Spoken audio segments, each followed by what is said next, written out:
V Trevesu zagnali proizvodnjo opreme za športnega terenca. Glavni trg rok za izvedbo del podaljšali na december. Suhosadje, krompir, buče in še kaj.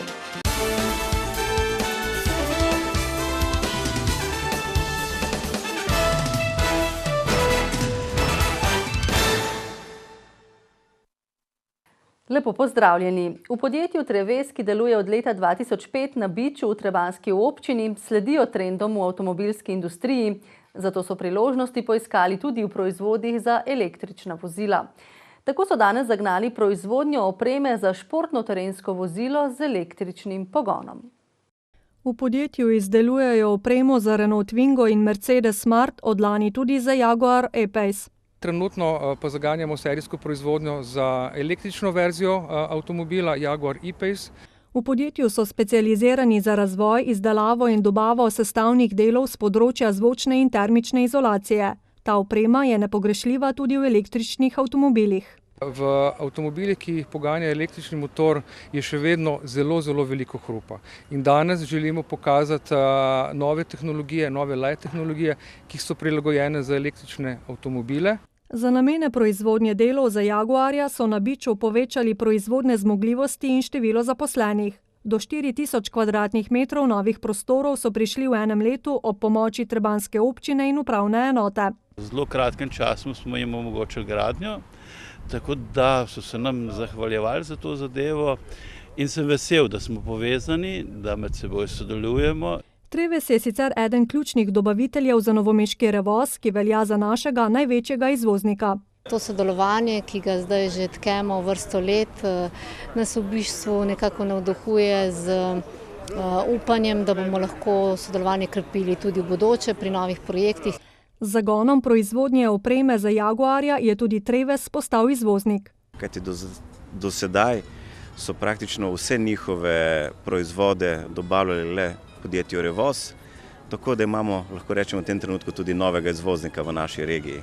Današnji zagon proizvodnje so sicer pospremili s poslovno-družabnim dogodkom. Kot smo že poročali, je prenova glavnega trga in dela Rozmanove ulice v Novem mestu zgodovinsko pomembna za dolenjsko prestolnico, saj gre za prvo celovito prenovo starega mestnega jedra po 60 letih. Dela se bližajo h koncu, rok za izvedbo pa so podaljšali na december. Trenutno potekajo dela predvsem v srednjem delu glavnega trga, pojasnjuje župan. Kot vemo, se je sprostil spodnji del z prometnim pretokom motornega prometa čez Skandijski most. V prihodnjih tednih bo predvsem velik poudarek na tem, da zaključujemo Puglovo ulico in da se seveda tlakuje v osrednjem delu trga, v tem delu pred Rotovžem. Na začetku Rozmanove pa potekajo priprave na izkope, ki bodo omogočili gradnjo komunalne infrastrukture. Trenutna časovnica izkazuje, da bi z tlakovanjem osrednjega glavnega trga, površin glavnega trga zaključili v prvi polovici novembra in da je pogodben rok z aneksom prestavljen na začetek decembra.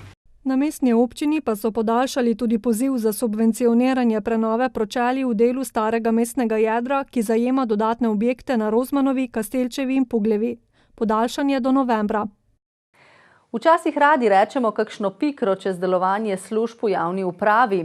Da bi bili v novomeški občini občanom bolj dostopni, so v stavbi na Zajdljovi cesti uredili nove prostore v pritličju. Na ta način bodo uporabniki na lažji način prišli do občinskih uradnikov. Za nove prostore so si prizadevali več let. Da smo potem od Ministrstva za obrambo dobili te prostore v uporabo, s tem tudi omogočili zunanji vhod za invalide, lepši, svetlejši in bolj prijazen vhod za vse naše občanke in občane. Mi smo pa njim v drugi hiši preskrbeli nadomestne prostore. Občani lahko dajo kar 41 različnih vlog ali obrazcev, prav tako lahko dobijo nasvete v povezavi s področjem, ki jih zanima. Sprejemna pisarna je občanom na voljo vsak delovni dan, ne glede na uradne ure. V povprečju jo dnevno obišče približno 40 občanov. Ta preureditev nas je stala 45 000 evrov, zaradi tega, ker je bilo treba tudi vse nove napeljave narediti, električne in računalniške, seveda, ker gre za glavno pisarno. Poleg tega pa treba povedati, da smo še uredili novo vratarnico, kot rečemo, to se pravi za našega varnostnika oziroma varnostnico smo uredili nov, svetlejši prostor. Trenutno pa so še v fazi zbiranja ponudb za zamenjavo oken na stavbi, kar naj bi stalo nekaj več kot 100 000 evrov. V Gradežu pri Turjaku je tako kot vsako leto septembra potekal praznik suhega sadja. Tokrat je bilo še posebej pestro in slovesno, saj sušilnica sadja, po kateri je kraj znan, praznuje 80-letnico. Topla in sončna nedelja je bila kot nalašč za že 16. praznik suhega sadja, ki je v Gradež privabil več 100 ljudi. Se pozna vreme, ker prejšnjo leto je bilo zelo slabo, ker je bil dež, mraz, letos so pa kar zgodaj že začeli obiskovalci, tako da in je kar zadovoljivo. Mislim, da bo kar lep obisk. Malo obujamo spomine, dosti je tega orodja, ki smo že delno uporabljali, zdaj vidimo pa se spomnimo, kako se to uporablja. Super je gobarska razstava, da vse na kupu vidijo, pa sušilnica sadja. Kako se vam zdi? Vam je všeč? V bistvu smo šele prišli, tako da še zaenkrat super. V Gradežu so ponosni na tradicionalno sušilnico sadja in z veseljem ljudem pokažejo, kako s pomočjo zidane peči na drva sušijo jabolka, hruške, slive in kaki. To je počasno sušenje, torej celo sadje, recimo hruške, tepke, moštance in podobno, tisto, kar je celo ali pa slive, sušimo v povprečju 4 dni. Stopinje so različne, torej za slive pa hruške. Slive najbolj lahko segrevamo do 75 stopinj, več ne, in tudi nobeno sadje ne več, ker pa začne sladkor karamelizirati v sadju in bi bil drugo preokus. Sušilnico so postavili pred 80 leti in jo pred 18 leti obnovili. Letos so zamenjali še streho. Del praznika suhega sadja so bili tudi ogled vasi, prikaz starih obrti, domača kulinarika, tržnica, razstava gob. Naše prireditve so namenjene prav vsem, se pravi od majhnih do starejših. Starejši predvsem zato, da jim obudimo tiste spomine, ko so oni sami to nekoč počeli. Ker danes vemo, da se tega kaj dosti več ne počne. Otrokom pa zato, da jim pokažemo, kako se to včasih delalo. Ohranjajo dediščino naših staršev, starih staršev, pa ne samo njih, še mnogo drugih ljudi, ki so tukaj živeli in pa ustvarjali. In prav je, da na nek način podpiramo tudi na občini take projekte in tako tudi v bodoče. Obiskovalci so se lahko preizkusili v streljanju z lokom in prvič spremljali tekmovanje v pripravi štrukljev. Praznik suhega sadja pa so, kot se spodobi, končali s plesom. Suho sadje bomo zdaj zamenjali za krompir. Krompir je tista kmetijska kultura, s katero so v zgodovini reševali hudo lakoto, po drugi svetovni vojni pa je s finančnega vidika rešila marsikaterega kmeta. Pred nekaj sezonami je bila cena krompirja izredno nizka, letos kaže bolje, pravijo v Kmetijsko-gozdarski zbornici Slovenije. V Evropi namreč letos krompirja primanjkuje. Evropa je bila letos pod veliko sušo. In tako da kmetje bodo letos tudi skozi zimsko obdobje lahko krompir predali. Po pridelovanju krompirja je znana tudi občina Ivančna Gorica, v kateri pa opozarjajo prav na nizke cene. Jaz tukaj mislim, da bo morala kmetijsko ministrstvo narediti red, ne samo pri krompirju, ampak pri vseh drugih pridelkih, če hočemo obdržati mlade na kmetijah. Da bi opozorili na pomen te kmetijske kulture, v Ivančni Gorici pripravljajo praznik krompirja. Letošnji je bil 6. po vrsti. Mislim, da je namen še vedno isti, promocija krompirja, druženje, spoznavanje primernih sort, najprimernejših sort, predvsem pa druženje. Pripravijo tudi tekmovanje v pripravi najboljšega ivanškega praženega krompirja. Letos so najokusnejšega pripravili v Vaškem društvu Škofje. Tale recimo je sorta jeli, se nam zdi dober krompir, damo pa domačo kmečko mast, ocvirke, sol, pa nič drugega. Pa čebula. No, pa čebula, pardon, ja. V sklopu dogodka poteka ocenjevanje marmelad in vložene zelenjave. Vsako leto pripravijo tudi posebno razstavo. Letos je bil v ospredju fižol. Jaz sem pa nesla 21 sort fižola, ki so zrasle na naši kmetiji. Že več let sadimo ta fižol. Na ogled so bile različne fižolove jedi, tudi sladica. Najdla sem recept na računalniku, je pa čisto preprosta, enostavna in zelo okusna. Kakšen je recept za fižolovo sladico, pa preverite v 1. oktobrskem Dolenjskem obzorniku. Zdaj pa še o bučah. Slovenija na prebivalca nima veliko rodne zemlje, pa je kljub temu vse več zapuščenih površin. Zato je toliko bolj vredno pozornosti, če po zemlji rad brska nekdo, ki je sicer zaposlen v povsem drugi dejavnosti. In si kot izziv zastavi cilj, da vzgoji bučo velikanko.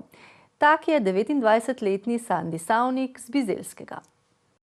Kdor ima zemljo, bi se lahko oskrboval z domačimi pridelki in bi vedel, kaj zaužije, meni Savnik. Pred leti se je navdušil za pridelavo zdrave hrane, čeprav se ni šolal v tej smeri. Jaz delam v NLB-ju na banki, tako da drugače sem magister ekonomskih in poslovnih ved, tako da vsak rabi neko dodatno sprostitev, veste, tam si cel dan noter in rabiš svobodo, zrak in neko zadovoljstvo tudi naravi. Pred 2 letoma je pridelal 1,5 kg težak paradižnik, letos pa bučo velikanko, pravzaprav 2. Ta prva je 229 kg, druga pa 183. Savnik kmetuje brez kemičnih stimulacij, uporablja zgolj naravno gnojilo. Tako je vzgojil tudi velikanski buči. Nabavil sem sadike, 3 sadike, šel sem po njih in jih posadil na kokošji kompost, uležan gnoj. Glede rekorda bi pa povedal, da lahko bi bil večji, če bi dodatne sestavine noter dajal, kakšne kemikalije, samo potem meni ne bilo zanimivo. Ker vse je bolj zanimivo, če gre po naravni poti. Pridelek je precej odvisen tudi od vremena, ne le od gnojil. Pa letos so bili idealni pogoji, poleti je vsak dan skoraj padal dež in toplota je tudi ugajala, tako da zato to tak rekord osebni. Buči bosta pohrustala prašičkam, a bosta še kar nekaj časa na ogled za vse tiste, ki bi velikanki radi videli od blizu. V Štukljevem letu, ko se Novo mesto spominja svojega someščana, izjemnega olimpijonika Leona Štuklja, teniški klub Portovald praznuje 20 let. Iz nič so v vsem tem času zrasli v širše prepoznaven klub, poudarja predsednica Irena Gostiša Benčina. Ključno je, da sledijo viziji, to je vključevanju čim več občanov v teniške programe in prireditve. Med slednje sodi tudi tradicionalni beli teniški turnir. Cilj njihovega delovanja, pravi predsednica kluba, ni toliko povezan z visoko ravnjo tekmovanj, ampak na teniških igriščih Novega mesta čim več mladih in da služijo čim večjim starejšim za rekreativne dejavnosti. In to mislim, da dobro uspevamo. In da so danes teniška igrišča polna. Mi smo veseli, da smo v teh zadnjih 20 letih dobesedno postavili klub na noge, se pravi, dobili smo sodoben garderobni objekt, imamo pa tudi teniško dvorano, se pravi naš napihljiv šotor, na kar smo ponosni, da imamo dejansko pogoje za našo delo. 15. beli teniški turnir je tokrat privabil nekaj čez 20 udeležencev, kar je manj kot ponavadi. Nenazadnje je bil čas trgatve. So pa prišli tisti, ki niso želeli zamuditi vsakoletnega vrhunca teniške sezone. Zdaj na 2-krat nisem bil, drugače pa nisem nobenega spustil, zdaj jih je bilo že veliko. Druženje je na prvem mestu, potem pa igra lepa, pa kulinarika pa je bo dobra, posebno danes. Beli teniški turnir vzpostavlja most med preteklostjo in sedanjostjo tega športa. Se igralci v tradicionalni beli opravi igrajo z lesenimi loparji. V Novem mestu s tem ohranjajo vsaj delček bogate več kot 100-letne zgodovine igranja tenisa ob Krki. Mi pa ohranjamo tradicijo vsakodnevnega poročanja o dogajanju v jugovzhodnem koncu države in širše in bomo zagotovo z vami spet jutri. Nasvidenje.